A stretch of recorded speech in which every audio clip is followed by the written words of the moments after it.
Hi, it's Eric. Let's talk ed research. This is part 4 in my series about Lev Vygotsky and the socio-cultural theory of development that he created. If this is the only one that's made it to your For You page so far, please go check out the previous episodes.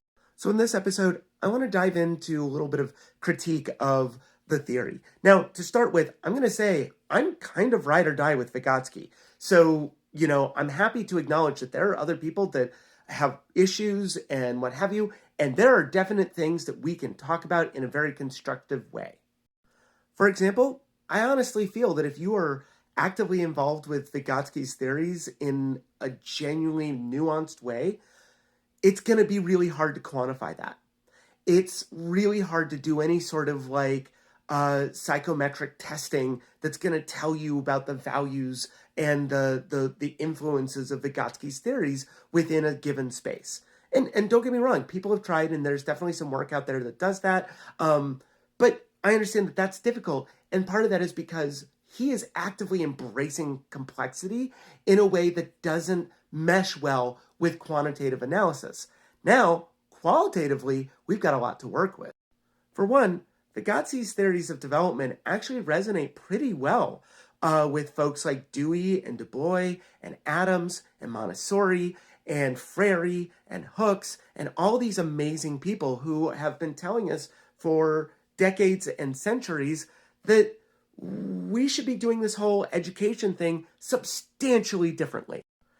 And particularly when Vygotsky completely rejects the idea of specific developmental stages, that can become a problem for setting up certain metrics and benchmarks for where people are at and what they're doing and what should be happening developmentally, when he's basically saying development's happening all the time, every day, throughout your entire life, and that you should never stop developing because you should never stop learning.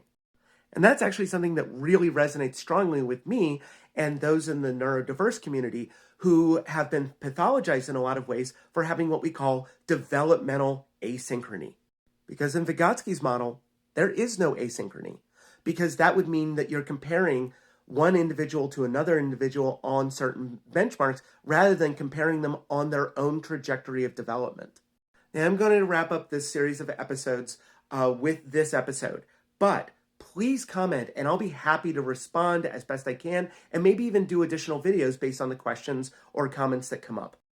And I will point out, I am not exactly a Vygotsky expert at this point in my work, but I will recommend the work of Nikolai Verasov and Lois Holtzman as preeminent scholars in the field on Vygotsky's work and encourage you to go and learn more about him.